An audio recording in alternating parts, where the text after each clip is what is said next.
Je vous remercie. La parole est à Monsieur Hubert Wulfranc.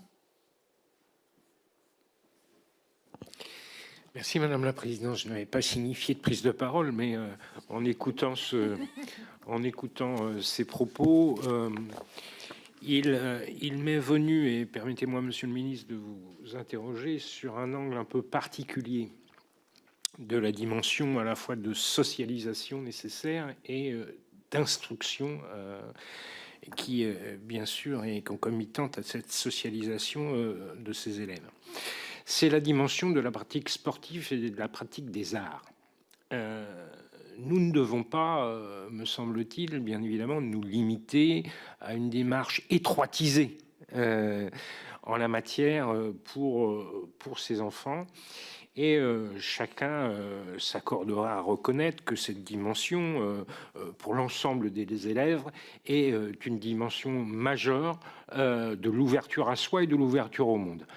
En la circonstance, j'ai bien entendu vos propos sur l'acte 2 en la matière, mais je n'y ai pas, permettez-moi de le souligner, je n'y ai pas entendu cette dimension qui m'apparaît tout à fait décisive pour la scolarisation de ces enfants.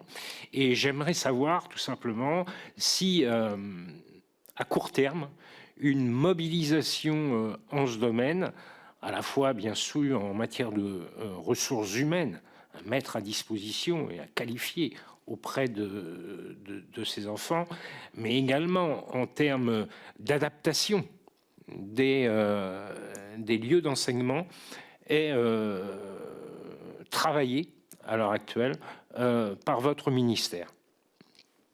Je vous remercie, Monsieur le Ministre. Merci Madame la Présidente. Merci Monsieur le député Wulfranc.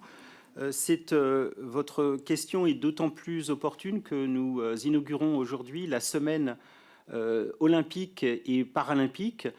C'est la 7e édition, mais elle a un relief particulier cette année à moins de 500 jours du début des Jeux olympiques, et parce que le thème cette année, c'est l'école inclusive. Et donc ce matin, avec la ministre des Sports et puis avec la ministre Geneviève Darrieussecq, nous avons inauguré cette semaine olympique et paralympique en mettant l'accent sur les pratiques, disons, de handisport dans les écoles et les établissements.